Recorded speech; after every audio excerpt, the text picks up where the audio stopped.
Turbine के अंदर अचानक आग लग चुकी थी। अंदर फंस चुके दोनों इंजीनियर्स रेस्क्यू टीम के पहुंचने का इंतजार कर रहे थे, लेकिन नीचे खड़े उनके टीम मेंबर्स को पहले ही पता चल चुका था कि इन्हें अब किसी भी हालत में बचाया नहीं जा सकता। यह है नीदरलैंड में हुई हैरान कर देने वाली विंड टरबाइन डिजास्टर की एक सच्ची कहानी।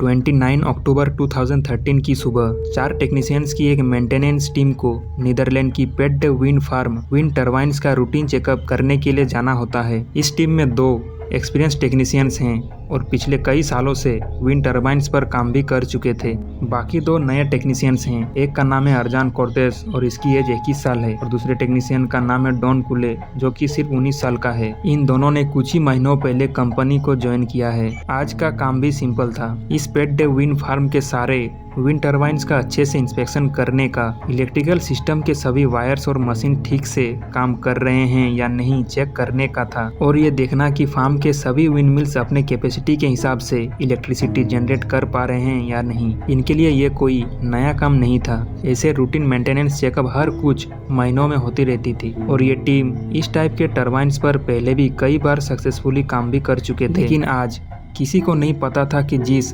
टरबाइन में ये काम करने वाले हैं वही कुछ देर बाद एक जानलेवा ट्रैप बन जाएगा। विंड मिल्स बाहर से सिंपल लगते हैं लेकिन अंदर का स्ट्रक्चर बहुत ज़्यादा कॉम्प्लेक्स होता है। नीचे ग्राउंड से लेकर टॉप तक पूरा स्टील का बना होता है। नीचे मोटा और ऊपर नैरो रखा जाता है।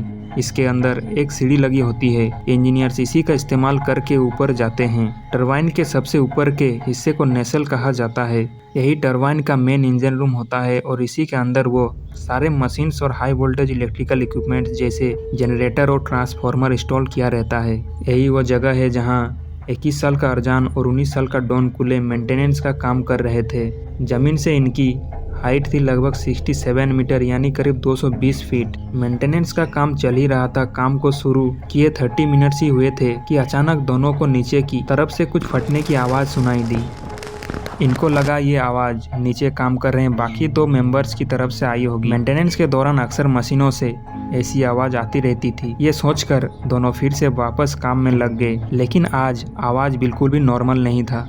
आगे इनके साथ कुछ ऐसा होने वाला था जो आज तक कभी इनके साथ नहीं हुआ। नीचे जनरेटर कंपार्टमेंट के अंदर आग लग चुकी थी और इस आग के बारे में चारों में से किसी को पता नहीं चला। सारे अपने अपने कामों को करने में बिजी थे। विंड टरबाइन्स के अंदर बहुत सारे केबल्स, इंसुलेशन मटेरियल्स और ऑयल कंपोनेंट्स मौजूद होते हैं। ये सारी चीज़ें आग बहुत जल्दी पकड़ लेते हैं और हुआ भी कुछ ऐसा ही। आग बाकी मशीनों में लगना शुरू हो गई। जब आग पूरे कंपार्टमेंट में लगी तब जाकर इनको पता चला कि टरबाइन के अंदर आग लग चुकी है। कुछ ही मिनट में पूरा नेसेल स्मोक और आग से भर गया। अब तक बहुत देर हो चुकी थी। नेसेल के नीचे काम कर रहे दोनों इंजीनियर सीढ़ी से तुरंत नीचे आ गए। अर्जान और डॉन कुले भी एग्जिट की तरफ भागे, लेकिन प्रॉब्लम ये थी कि इनके पास सिर्फ एक ही सीढ़ी थी और वो भी सीढ़ी आग और धुएं से पूरी तरह ब्लॉक हो चुकी थी। इन्होंने नीचे उतरने की हर तरह से कोशिश की लेकिन बहुत ज्यादा धुआं और गर्मी की वजह से आगे बढ़ ही नहीं पा रहे थे।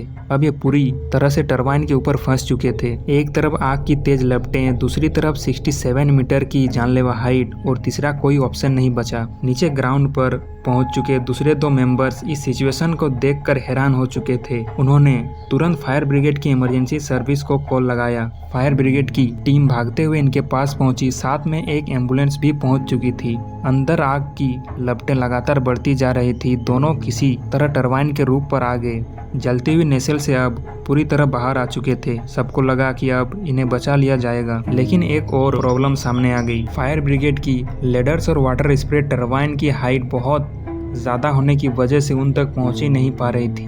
फायर ब्रिगेड के पहुंचने तक सबको यही उम्मीद थी कि इनको आसानी से बचा लिया जाएगा, लेकिन ये उम्मीद भी अब टूट चुकी थी। रेस्क्यू करने का अब एक ही लास्ट ऑप्शन बचा था और वो था हेलीकॉप्टर की मदद लेना।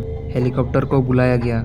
आग और भी तेज होती जा रही थी। ज्यादा हाइट की वजह से तेज हवा भी चल रही जो लगातार आग को और तेज कर रही थी। आग की लपटें तेज होने की वजह से हेलीकॉप्टर उन तक पहुंच ही नहीं पा रहा था। नीचे टीम मेंबर्स और रेस्क्यू करने आए सारे लोग हेल्पलेस होकर देख रहे थे। धुआं इतना ज्यादा था कि सांस लेना भी मुश्किल हो गया था। हीट कंटिन्यूसली बढ़ती जा रही थी। सिचुएशन हर मिनट और डेंजरस होती जा रही थी। आई विटनेसेस के मुताबिक लास्ट में दोनों इंजीनियर्स टरबाइन के रूफ पर आ गए थे और एक दूसरे के साथ हाथ पकड़कर खड़े थे। शायद उन्हें समझ में आ चुका था कि अब उन्हें किसी भी हालत में रेस्क्यू नहीं किया जा सकता। ऑफिशियल रिपोर्ट के मुताबिक एक टेक्नीशियन का बॉडी में टरबाइन के अंदर मिला। दूसरा टेक्नीशियन टरबाइन के नीचे गिर गया या उसने जंप करने की कोशिश की होगी। एग्जैक्ट क्या हुआ था ये क्लियर नहीं हो पाया, लेकिन इस हादसे में दोनों की जान चली गई। एक्सीडेंट के बाद अथॉरिटीज ने डिटेल इन्वेस्टिगेशन शुरू की। इन्वेस्टिगेशन में पता चला आग एक छोटी सी इलेक्ट्रिकल शॉर्ट सर्किट की वजह से शुरू हुई थी, जो शायद उन्हें पहले पता चलता तो वे इस आग को लगने से पहले ही कंट्रोल कर लेते। आज की ये वीडियो आपको कैसी लगी कमेंट में ज़रूर बताएं।